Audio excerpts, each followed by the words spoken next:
Hi, welcome back to Spring CS170, Week 2. Uh, as you can see here, I've already started off Week 2 with this January 25th entry with the introduction here. And that was just to cover some admin and whatnot. That was the first video clip. One thing I didn't add on there were some questions about whether I can post the PowerPoints as PowerPoints rather than PDFs. I'll need to check on that. Historically, I've asked about that, and I've been told that I can only post PDFs. I'm not supposed to post PowerPoints onto the site. So I'll see whether our policy has changed on that or not. And so I'll see if I can post that. The other question that people asked me was whether they can turn in the extra credit questions for my lectures later on rather than the week that I gave the lecture. I would prefer to have those questions on the same week that I gave the lecture. It just helps me because, as I alluded to during my initial lecture, there was like, I basically collect all your emails in my mailbox, right? So that's why I asked you to send it to my email versus like sending it through Canvas Mail. In case you don't know, Canvas Mail is right here, right? I'm just gonna click on it in a second. So some of you might have seen this. Try not to do that. Number one, it puts it in two different places for me to look at for your stuff. And number two, it's just the Canvas mail is just not as robust as the Outlook mail. So, certain things, if I have to forward it to Professor Trees or attachments or pasting certain things into the messages, not that it's not possible, but it loses some stuff. So I would prefer you send me emails here. Okay. Let me go back to here. Okay, so if you can send me a mail through there on the week that I gave the lecture, what happens is that at the end of the semester, when I'm gonna just check out everybody's responses for extra credit, I can sort them and group them pretty easy. So it's easy for me to see any given week what the responses are for a particular set of lectures for the week. So if you can give me like the responses, like Saturday or Sunday at the latest for that week, it makes things a lot easier. Now, if you're going to turn it in to me a little bit later, it's fine, I guess. But try the best you can to turn in the responses on the same week that I gave you the lecture. It just makes things easier for me to get a good feel for the responses from all of the class to each of the weeks of lectures. Okay. So I think those are the main things. As I said before, I do welcome your feedback, and I'm doing my best to accommodate the feedback as you give it to me. So I put more of the stuff on my page here so that you can just go right to my page. You don't have to look at the home page or announcements, and you should be able to access everything that you need for this class. Okay? So anyway, the last bit, in case some of you don't know, the last week's extra credit question was about UX, user experience, right? Not UE for user experience, UX for user experience. And this was for Amazon, okay? So Amazon, I think is quite famous for their user experience. And, one of the notable things about Amazon in the early days, which they actually filed for a patent, was related to their one-click, right? And their ability to do that is really based off of collecting information about you, right? And then trying to build a nice user experience based on their knowledge of you, a customized experience based on you, right?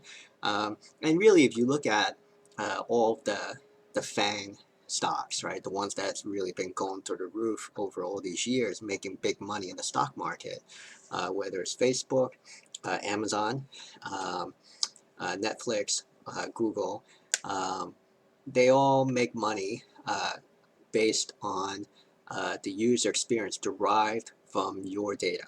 Okay, so they can make suggestions to you. They can make things flow as Amazon does, one click, so easy to get what you want. right?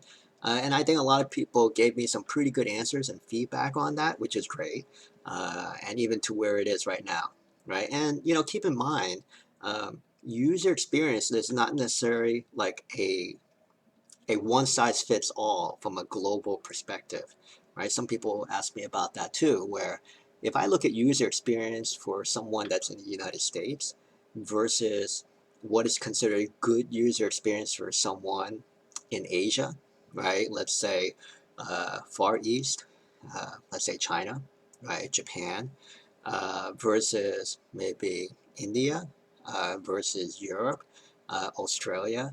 Um, it's not all the same, right? And I don't have time to go into all the nuances there and there's difference. And I don't really want to spend a whole bunch of time on UX, but I just want to give you something to kind of maybe broaden your horizons and thinking about the user experience, right? And so uh, we think about user experience. Maybe you think about it and say, okay, well, this is my experience when I click on it on my desktop web page or on my mobile phone. Okay, yeah, that's one aspect of it. But if you look at where technology has gone, right, and these are kind of a function of technology, right? Maybe in the early days, you only had text-based interface. That's not really much of an interface in terms of like having an awesome user experience, right? And then you got into, the technology evolving to get more information about you. Um, the technology, the performance, all that kind of stuff led to, you know, kind of what you think about right now in terms of mobile, whatever. But now when you look at things in terms of, let's say, what they call IoT, Internet of Things, you're really talking about a lot more. You could be talking about augmented reality. You could be talking about virtual reality. And you could be talking about, well, okay, it's a great experience to be one click. Well, what about no click, right? What happens if, things will magically get purchased for you without you doing anything, right? Hence, you have things like Amazon with Alexa, right? You can just talk and say, "Oh, I wish I had this," and then magically you can get it, right? Um, or you have like sensors, let's say in your refrigerator that knows like what do you like to eat, and when you're running low on supplies, maybe you need more milk or whatever it is, and magically it'll go out and just get more for you, and someone will come along and load up that refrigerator for you. So when you open up your refrigerator, magically you never run out of food, right? Um, that's what we talk about user experience and where it's going, right? So there will be things where you are not even required to go to a particular place to look for something, to think about, oh, yeah, I'm wondering, do I need this? Well, no. Like the whoever it is, let's say it's Amazon, knows what you want before you realize you want it, right? Or you need it, right? And if you give it permission, it will go ahead and just get it for you without you having to do anything, right? Let's say it knows that you have a pet, you have to feed your pet, right? Um, it will just keep on resupplying you to feed your pet. So you never have to think about ordering more food for your pet, let's say. And so on and so forth. You can see where this would go. Um, so when you think about user experience, that's kind of like maybe, I don't even know if it's the frontier right now because it's already happening, right? So just food for thought on user experience. Don't constrain yourself when you think about user experience. Okay, so anyway, like I said, I don't want to belabor that point. I want to actually get back into like what we want to talk about for this week. Um, so here we are with digital information, and let me just make this bigger here. Okay, and don't worry, I'm going to put this out as a PDF after I cut all the videos for this. What I'm going to do is I'm going to break this up. One is going to just talk about and introduce like, these different things here. And then I'm going to cut another video, a separate video to actually do the conversions. And your TAs are going to also cover it too. Like I said, there's a couple of different ways to think about these conversions. I'll try to do my best to make it as efficient as possible, right? So doing these conversions, these different base conversions, it's really just a mechanical thing, right? It's almost like when you went to school to learn mathematics, 1 + 1 = 2 or something like that. So you just kind of just learn it and just do it, right? Um, how relevant is it to you having a good handle on technology and applying to business? Probably not that relevant. Okay, so it's just one of those things like, it's just part of like computers, how they work, right, digitally, right? So if you actually get to that level, if you're kind of doing like messing around with graphic arts, doing edits on or special effects on terms of sound or in terms of digital video, so digital media essentially, maybe, right? But again, let's go back to the idea of abstraction where you might understand like all these different things at a very low level, but over time we've built up these different layers of things on top of that, so you don't have to worry about those things. So back to my original point, you know, is there like practical applications for the conversions? Maybe not. Um, as just how things work under the covers, you probably don't need to know it so much, but that's part of it. So we'll show you the mechanics, and I'll cut that in a different video. So here I'm just going to introduce the different concepts and the ideas, and then we'll get on to that. Okay, so let's get going on that. All right, so P and A, presence and absence. Again, this idea of like 0 and 1, black and white, right? There's no shades of gray. If there was shades of gray, that's more analogous to analog um, type of thinking, right? Binary, presence and absence, it's always going to be 0 and 1, black and white, just two states, right? That's the main thing you want to take away from this when you talk about presence and absence. So punch cards, remember we talked about punch cards. Uh, you have the whole or you don't have a whole, right? So again, same thing. It lends itself to whole presence and absence, and that's really how. And the idea that we came up with this, it's just the easiest thing to come up with, as I said in previous lectures, in terms of the technology that was available at that time. If you started with the technology that we have now, you might not have 0 and 1 as your states. You might have 4 states, or you might have like 8 states or whatever. But historically, you could only really support 0 and 1 nicely. And so we have to live with that now. Okay? So again, binary system, you can see this, right? It's quite straightforward, right? 0, 1, everything just one state or the other. Okay? Um, so that's the main thing you want to understand with a binary system, which is same thing as presence and absence. Okay? Okay, so that carries off into bits in the computer memory. Okay, so the way things are stored uh, in the computer, its memory, is bits. Right now, there's grouping of bits. For example, and one of them could be like a byte, B-Y-T-E. So there's groupings of bits because if you just talk about bits all the time, it's like huge amounts of bits, right? So it gets more in terms of like what you call words or bytes or groupings of bits. Okay, but the bits work exactly like what we've talking about, zeros and ones. Okay, so everything in the computer is going to be a series of zeros and ones. Okay, and so binary is essentially what they call base 2, right? The numbers that you and I would count by is base 10, right?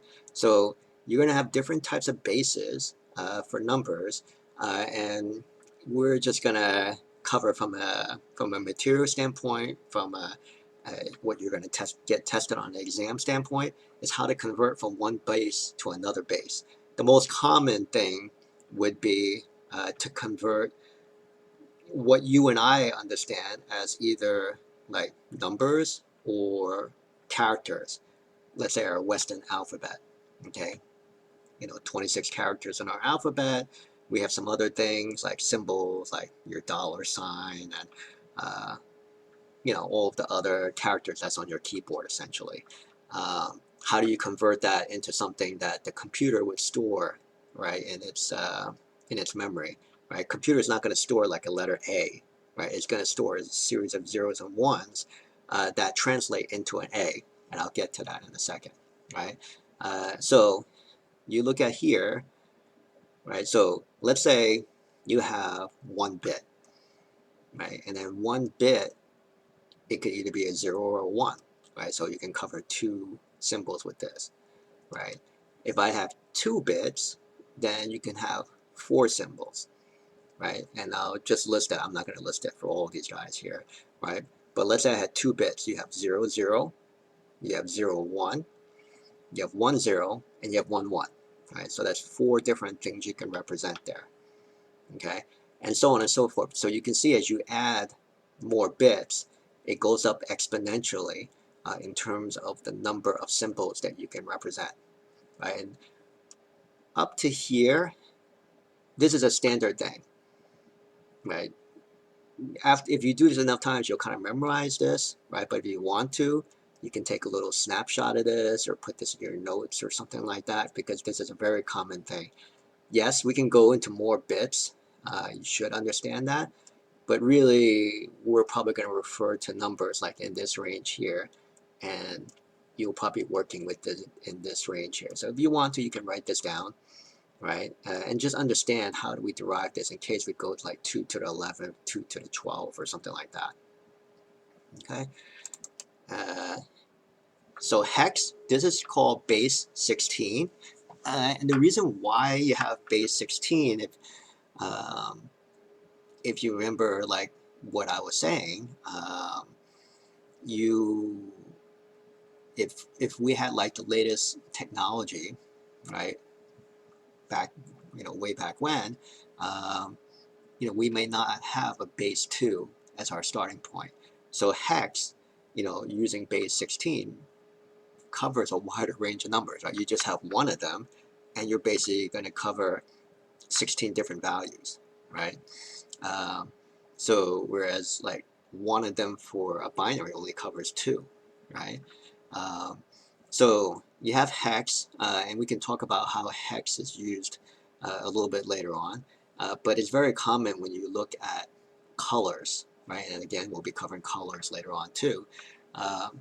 How they're represented. Instead of showing a whole bunch of like zeros and ones, you show it in terms of a hex, and you can kind of get less characters to explain the same thing.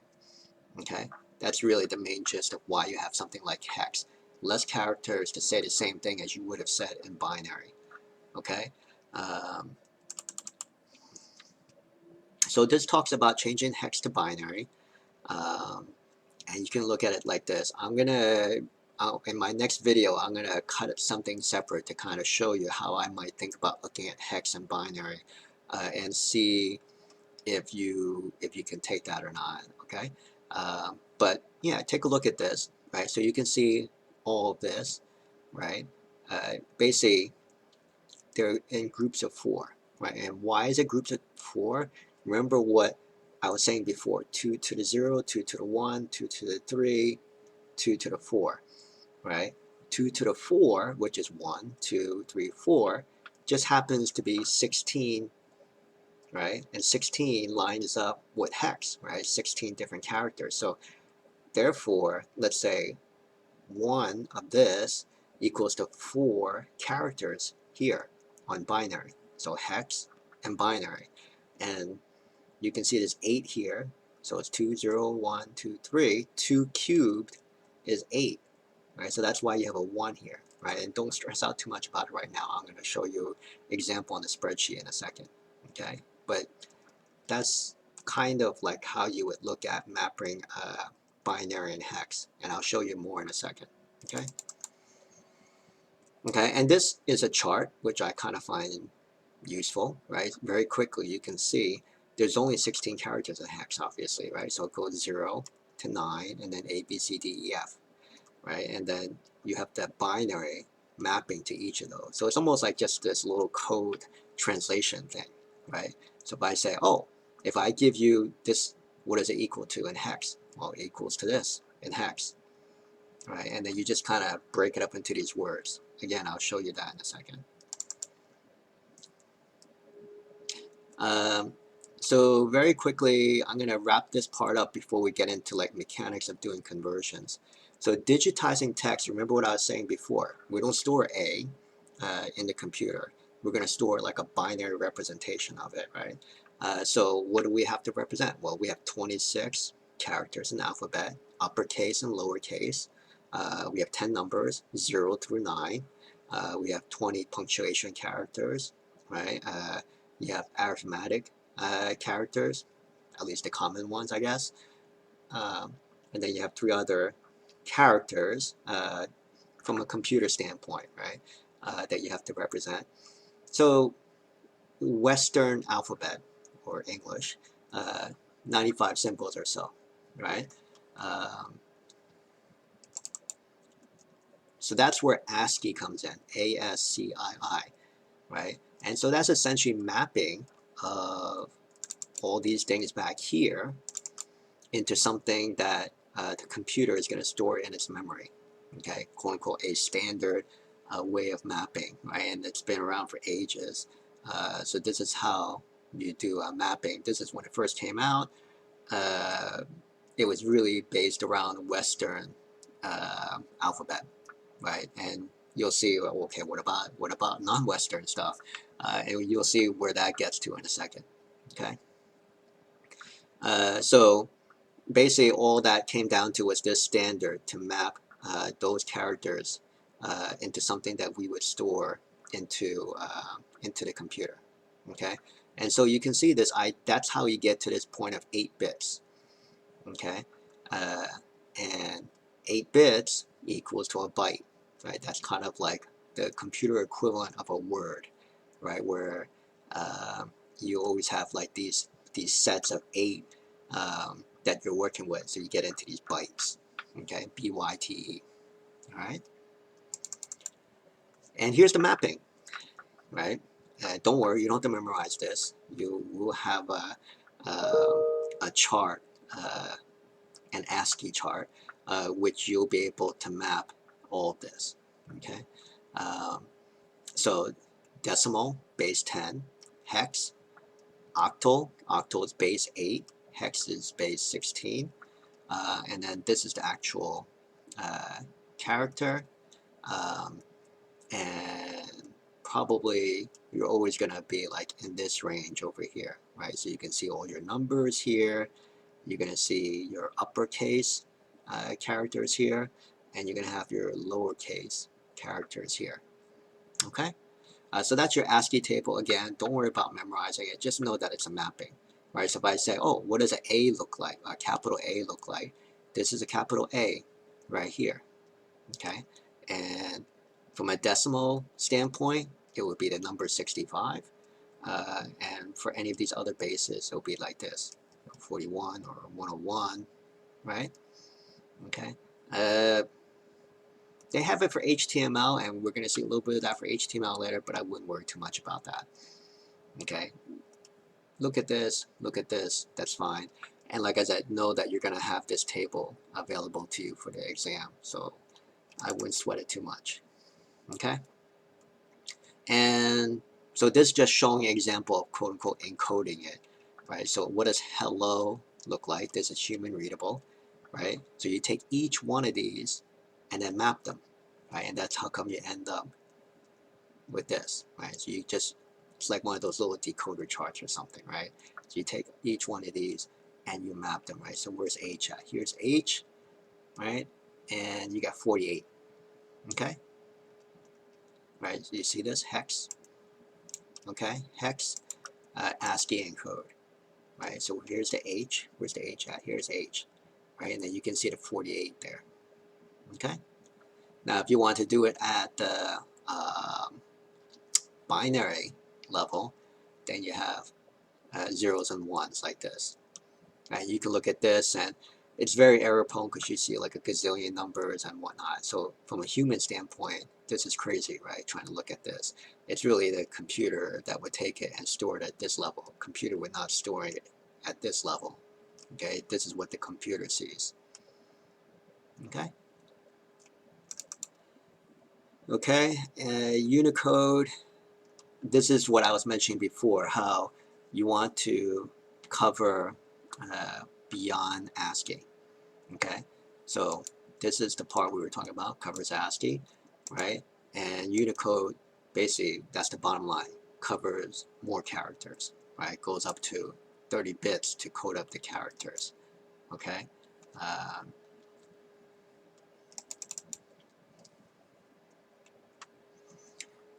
Again, this is the same thing where you have like the binary and hex conversion, similar to like one of the slides there, right? So just kind of keep this handy, I would say, because it's nice to have. And then when we do like binary and hex conversions, it becomes fairly straightforward. It's just another mapping exercise, okay?